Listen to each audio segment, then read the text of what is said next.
48 घंटे तक अगर ये नवाब गिरफ्तार नहीं होता तो फिर पाकिस्तान की सड़कों पे दमादम मस्त कलंदर होगा इंशाअल्लाह ताला। पूरी कौम सड़कों पे निकलेगी इंशाअल्लाह ताला और इंसाफ दिलाएगी उस मजलूम माँ को, उस मजलूम बहन को और उसके 2 बच्चों को इंशाअल्लाह। बोलते क्यों नहीं हक में मेरे, आबले पड़ गए जुबान में क्या? किस लिए देखते हो आसमान की तरफ? कोई रहता है आसमान में क्या? पाकिस्तान इसलिए बना था कि हमारी माँ बहनों बेटियों ने अपनी कुर्बानियां कुओं में छलांगे इसलिए लगा दी थी कि कोई बनिए का हाथ हमें ना छुए, इसलिए कि आज भी 75 साल के बाद भी उनकी बेटियों माओं के साथ ज्यादतियां हो। कोई सरदार ये तो सोशल मीडिया पे आ गए, इससे पहले तो कई बहनों को उठा के ले जाया करते थे, उनके साथ दिन रात जिनसी ज्यादती किया करते थे, उठा के फेंक दो टिश्यू पेपर की तरह। कौन है इनका वाली वालिस? कौन है इनके लिए बोलने वाला?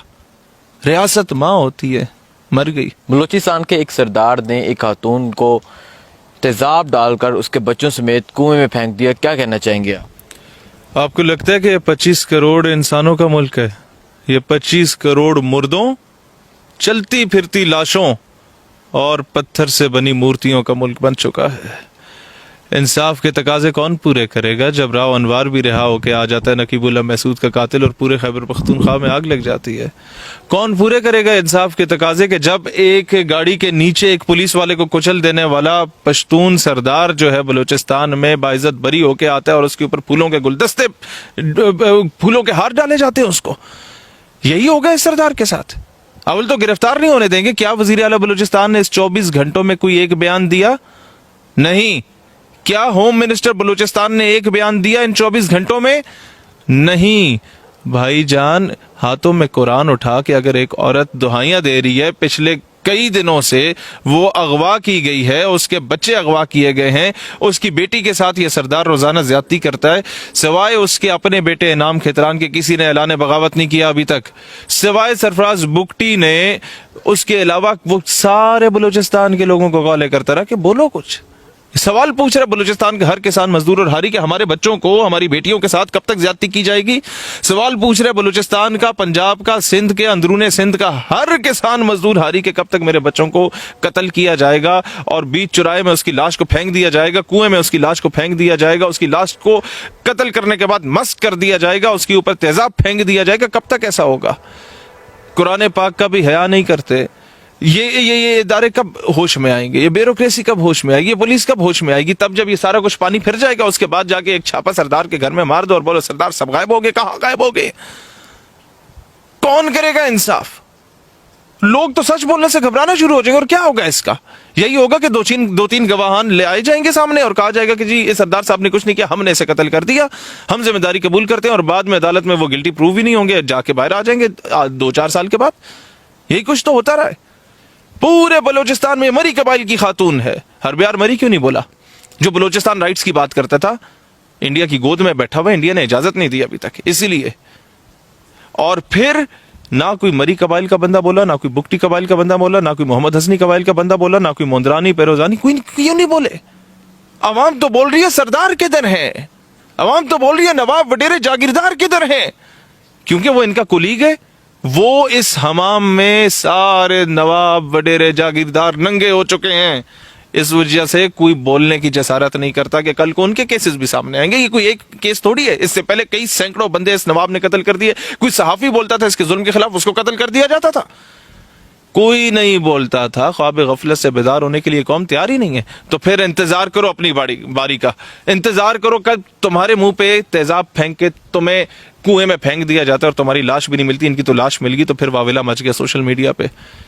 3 मीडिया चैनल्स के अलावा किसी चौथे चैनल ने दिखाने के लिए गवारा नहीं किया। और ये बंदा अभी भी होम मिनिस्टर है, ये बंदा अभी भी फूड मिनिस्टर है बलूचिस्तान का। ये बंदा सिटिंग मिनिस्टर है, यानी कि कातिल सरकार है। सरकार ने कत्ल किया है, सरकार की मुद्दयत में कत्ल हुआ है। कैसे हुआ? पिछले कई दिनों से अगवा थी। इस औरत का हस्बैंड और उन बच्चों का, मकतूल बच्चों का बाप कई दिनों से एप्लीकेशन लेके लोगों के पास फिर रहा था। FIR तक नहीं काटी जा रही थी थाने में, क्योंकि DPO इनके अपने होते हैं, DC इनके अपने होते हैं, अपने जर खरीद गुलाम होते हैं, जहां मर्जी से लेके आए। क्यों रखे जाते हैं मनपसंद के? करें स्मगलिंग, लूटे बलूचिस्तान के जखायर को, उसके वसाइल को, और फिर अवाम को बोलो तुम्हारा पैसा तो कोई और खा गया, और अवाम से फिर पाकिस्तान के झंडे जलवाए जाए। बस अवाम को इस्तेमाल करो टिश्यू पेपर की तरह और फेंक जाओ। अब ऐसा नहीं होगा।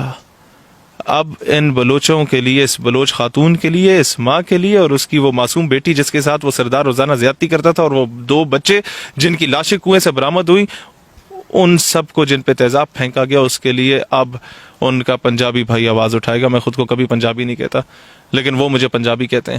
میں آواز اٹھاؤں گا, سندھی آواز اٹھائے گا, پٹھان آواز اٹھائے گا انشاءاللہ تعالی. بلوچستان کا کسان مزدور ہاری کبھی خالی, کبھی اس کے ساتھ اگر ظلم کیا جائے تو اب پورا پاکستان اٹھے گا, تب جا کے پاکستان مستحکم ہوگا. اور یہ آواز میں کہتا ہوں کہ 48 گھنٹے تک اگر یہ نواب گرفتار نہیں ہوتا تو پھر پاکستان کی سڑکوں پہ دمادم مست کلندر ہوگا انشاءاللہ تعالی. پوری قوم سڑکوں پہ نکلے گی انشاءاللہ تعالی اور انصاف دلائے گی اس مظلوم ماں کو, اس مظلوم بہن کو اور اس کے 2 بچوں کو انشاءاللہ تعالی. ٹھیک ہے. اچھا مجھے بتائیں, جو مقدس کتاب پکڑی تھی اس ماں نے, کیا سمجھتے ہیں اس کتاب کا خوف نہیں ہے, اس کتاب کا انہوں نے لحاظ نہیں رکھا, کیا کہیں گے آپ؟ سر جی, جب فرعونیت اپنے عروج پہ ہوتی ہے نا تو پھر دین کا خیال یا لحاظ نہیں رکھا جاتا. لیکن میں کہوں گا ایک عدالتیں یہاں کی ہیں نا, جس میں آپ اور میں جاتے ہیں, انصاف کے طلبگار ہوتے ہیں, اور ایک عدالت اللہ تعالیٰ کی ہے, اس میں انصاف ضرور ملے گا. لیکن گریبان آپ کا بھی پکڑا جائے گا اور میرا بھی پکڑا جائے گا کہ تمہارے پاس مائک تھا اور تمہارے پاس زبان تھی, نہیں بولے نا. اس سانحے کے انتظار میں تھی یہ پوری قوم. اس لیے کہتا ہوں کہ 25 کروڑ مردوں کا ملک بن چکا ہے, 25 کروڑ زندہ لاشوں, چلتی پھرتی لاشوں کا ملک بن چکا ہے, جس کو کوئی خوف فکر ہی نہیں ہے. وہ یہ لوگ عیاشی کر رہے ہیں سڑکوں پہ. ہماری بہن کے ساتھ زیادتی ہو رہی تھی, روزانہ ہو رہی تھی, وہ سردار کرتا, ہماری بہن کے اوپر, ہماری ماں کے اوپر تیزاب پھینک کے اس کو کنویں میں پھینک دیا. کیا پورا پاکستان پھر رہا ہے؟ پھر ہم کہتے ہیں اللہ اس ملک کو عذاب الہی سے بچا دے, یہاں سیلاب کیوں آتا ہے, ہم مسلمانوں پہ ہی کیوں آتا ہے؟ قہر تو یہ ہے کہ کافر کو ملے حور و قصور اور بیچارے مسلمان کو فقط وعدہ حور. یہیں پہ جواب شکوہ میں تھپڑ رسید ہوا کہ تم میں حوروں کا کوئی چاہنے والا ہی نہیں, جلوہ طور تو موجود ہے, موسیٰ ہی نہیں. آج ہمارے ساتھ یہ ہے, ہم یہاں کہتے ہیں کہ جی اللہ رحمتیں ہیں تیری اغیار کے کاشانوں پہ, برق گرتی ہے تو بیچارے مسلمانوں پہ. صحیح گرتی ہے کیونکہ ہم آج اپنے دین کو چھوڑ چکے ہیں, وہ کیونکہ کوئی نہیں بولنے والا. یہ انتظار کرتے ہیں کسی واویلے کے, کسی طوفان کا, اور ہمیں چپ کرانے کے لیے کہا جاتا ہے JIT بن گئی. اب رپورٹ آئے گی, کب آئے گی؟ 1 ہفتے کے بعد JIT کا اجلاس بیٹھے گا, پھر 2 مہینے بعد کی تاریخ آئے گی, 6 مہینے بعد قوم بھول جائے گی کیونکہ کہیں اور دھماکہ ہوا ہوگا. ایک دھماکے کے بعد دوسرے دھماکے پہ پہلا دھماکے کا انجام بھول جایا کرتے ہیں. کیا بنا APS کے قاتلوں کا, کیا بنا باجوڑ کے بچوں کو جو ڈرون سٹرائک سے شہید کیا گیا.